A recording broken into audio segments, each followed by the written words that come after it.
Hey guys, okay, so I'm sitting here editing and just like my other video, there's some static in this one too.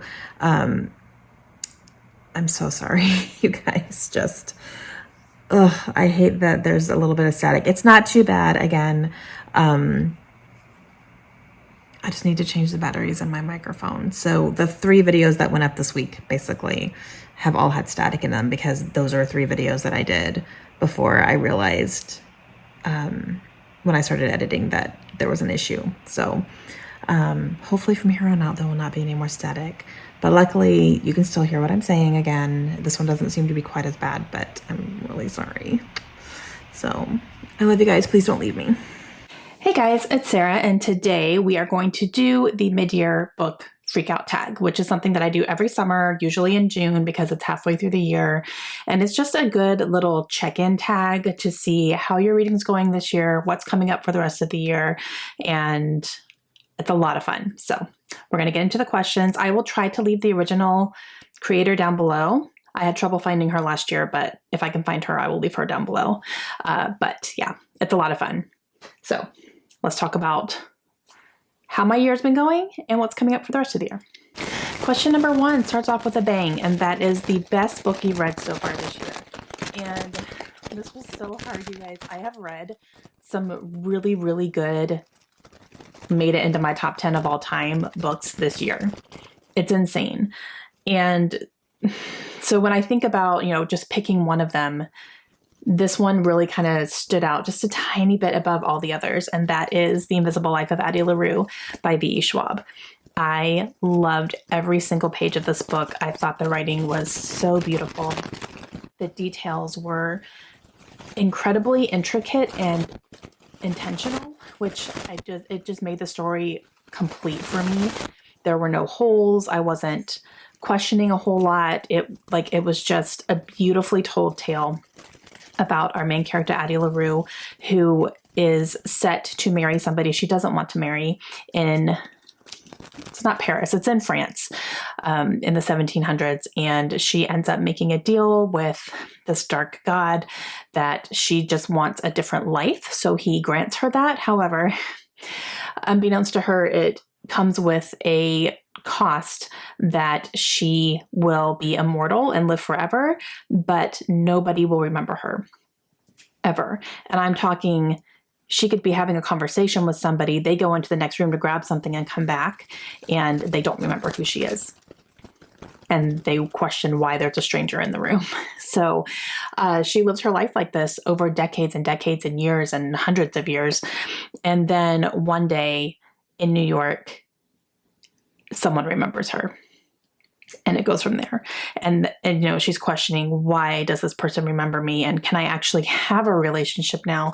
And it changes everything for her, obviously. And it was just so beautiful. I loved it. I loved the characters.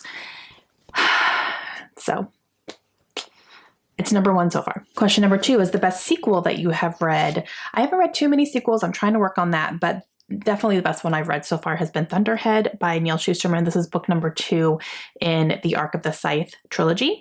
And I still need to read number 3, but number 2 was fantastic. I love that the direction that this one took, because it goes a little bit of a different way that I was expecting, which I really loved. And we are following the 2 main characters from the first book, which is Scythe, and just kind of where their careers are taking them, what's happening with them.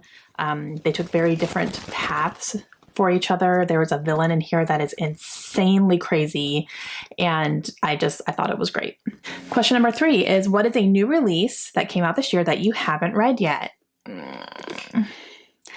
That's The Maidens by Alex Michaelides. This came out June 15th, so very recent.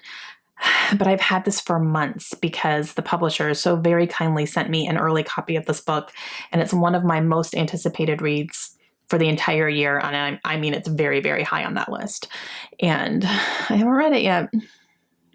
And I don't know why. I pulled it for June, so, I still have some time to read it before the month is over. But yeah, I can't believe I haven't read it yet. Question number 4, what is your most anticipated release for the second half of the year? And for me, that is going to be Empire of the Vampire by Jay Kristoff. There are arcs floating around, and I'm so jealous, but I have already pre-ordered my copy. So it will be coming to me in September when it's released. But Jay Kristoff writing a vampire book, like I can't wait. I feel like he's going to do that correctly. He's going to write that amazingly, and it's going to be dark, and it's going to be brutal and violent the way that vampires should be. And I cannot wait to read that book. It comes out in September. Question number 5 is your biggest disappointment of the year. And this one's a little interesting. I would say my biggest disappointment is The Simple Wild by K.A. Tucker. I still gave it 4 stars, but I really expected this to be incredibly amazing. Couldn't put it down. Oh my gosh, I can't stop talking about this book because that's how everybody else has felt about it. But it was just okay for me. I bumped it up to 4. It was kind of a 3-star throughout the whole book. And I bumped it up to a 4 because like the last probably quarter of it, I really did enjoy, and I felt like it got better. But it did not live up to the hype for me at all, the way that people hype up this book. I don't know if it is the book and I just didn't react to it the way that other people did, or if I maybe read it at a time that wasn't the best time for me to read it. And maybe if I reread it at a later time, maybe I'll enjoy it more. It could be an interesting experiment. So I'm holding on to it because I feel like this might be one that I give a second chance and reread it at some point. Not anytime soon, but like later. But I really went into this really expecting it to be completely amazing. Can't put it down. But it took me 2 weeks to read it. And for me, I felt very underwhelmed.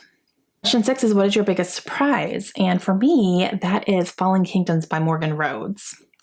This is the first book in the Fallen Kingdom series. It is a 6-book young adult fantasy series. It's been pitched as Game of Thrones for young adults, which I totally get after reading this first one. And I loved it. This is one I couldn't put down. I loved the characters. It's full of tropes. So I did go into this with a little bit lower expectations. So maybe that could be something like I wasn't expecting it to be amazing. I still don't think it was amazing, but it was a 5-star read for me. My reading experience and how I felt in this book about the characters, and the fact that I put it down at one point and I was so angry at what happened to one of the characters, to me means that I really had feelings for these characters and that I cared about them and I wanted them to be happy. And if something bad happens, I was upset. So it gave me feelings, which I wasn't expecting either, to be honest. I went into this expecting it to be like, yeah, that was fun. Maybe 3 stars. It wasn't the best. It wasn't the greatest. But I gave it 5. And it was a combination of, I really did like the story. I liked the characters and I had a great time reading it. So it was a 5-star reading experience for me, for sure. Okay, next question is favorite new author. So that can be a debut author this year that you read, or it can be a new to you author, just someone you're reading one of their books for the first time. So that's going to be what this is for me. It's a new to me author, and that is John Gwynne. I read Malice and loved this book so much. This is a contender for, best of the year. Oh man, this huge chunky book that I got through a lot faster than I thought I was going to be honest, because I didn't want to put this down. This also has similar kind of Game of Thrones vibes, if you will. We're following different people in different kingdoms, and they all have that hunger to rule everything. And there's battles and wars between these people. And it was so good. It was so good. It was action packed. The battle scenes were brutal, which I appreciate. And there is a wolf character in here, Storm, that I would die for. A wolf. I would die for this wolf. I would. Okay, the next question is your newest fictional crush. Sometimes I answer this if I have one. Sometimes I don't if I don't have one. This time I do, because I just finished Shadow and Bone by Leigh Bardugo. And I think you all are going to know that I'm going to say the Darkling. I am one of those who is inappropriately attracted to the Darkling. I know I shouldn't be. It's going to be worse when I watch the adaptation because I know what he looks like, and it's going to be even worse when I see him in action. But yeah.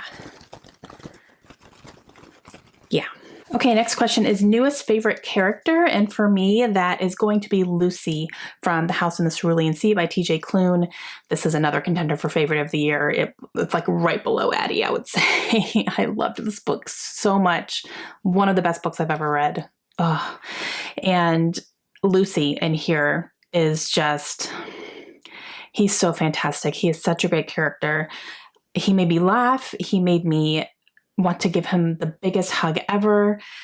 He made my heart ache. It just, he's very complex, but more than anything, he made me laugh. His sense of humor is perfection. Next question is a book that made you cry. I have not cried this year yet. There has not been a book that has made me cry. It takes a lot to do that. I don't usually cry in books, but this one gave me the most feelings towards somebody who is real. So this is a nonfiction book, and it gave me a lot of feelings about what this person went through and what was so completely unnecessary. It's just, so that is The Sun Does Shine by Anthony Ray Hinton. Anthony Ray Hinton was wrongfully accused of murder and was put in jail and served, I think, 30 plus years on death row. Like, he was going to be put to death for this murder that he did not commit. And it's very obvious that he was accused because he is a Black man. And he maybe kind of looked like somebody who actually did it, even though he had an alibi. Like, it's crazy. His lawyer was Brian Stevenson, who has written Just Mercy as well. And he works to try to get people either off of death row or out if they are wrongfully accused. And it's provable. And it's just, the stuff in here made me so angry. Very, very angry. I didn't cry, but I really felt for him. Next question is a book that made you happy. House in the Cerulean Sea. Made me so happy. This entire book, the entire time I read it, I think I was smiling. And it just, I've heard a lot of people describe this book that it feels like a hug, and I completely agree with that. And I hugged this book when I was done because it just made me so happy. The characters are fantastic. The story is fantastic. And you're just reading this and you want the best for them. And when happy things happen, you're so happy. And then when bad things happen, you're so mad. But for the most part, I was smiling throughout this whole book. Okay, the next question is the most beautiful book you've either purchased or received this year. So I'm going to have one for both. And ironically, they both have animals on the cover, which is interesting. So one that I purchased Watership Down by Richard Adams. I actually replaced a copy that I had. I had an older copy and I replaced it with this because this is the 40th anniversary edition. Is so stunning. I can't even handle how beautiful this cover is with the drawing. Oh, it's so pretty. And it even goes on to the back there. It's gorgeous. I have not read this book yet, but I knew when I saw this cover, I had to have it. So I bought this one for myself. And then I'm going to say the one that has been sent to me that I received is The Ravens. And this again has ravens on the cover, but look how beautiful. I don't even think my lights do it justice, to be honest, because they're almost shimmery. And it goes all on the back too. And it is just, this is such a gorgeous book. Last question is, what do you still need to read for the rest of the year? All the things, all of them. And I guess my main focuses are going to be my 21 books I want to read in 2021. I want to work on that list. I'm going to have an update on that coming up here soon on how I'm doing. And then anytime we do our 5-star prediction rounds, which not quite sure what kind of prompts we're going to pick for that yet, but anytime one of those goes up, those end up being priorities as well. And that's all I'm committing to. That's it. No more. So, yeah, I think that is it. That is the last question. That's how my reading has been going. Like, some of these books are going to make it into my top 10 this year. I'm pretty positive, or I might have to do a top 20 the way things are going right now, because there are even some that I didn't mention here that have been favorites of the year so far. It's crazy, and those are some plans for the rest of the year too, hopefully. So we'll see how everything goes.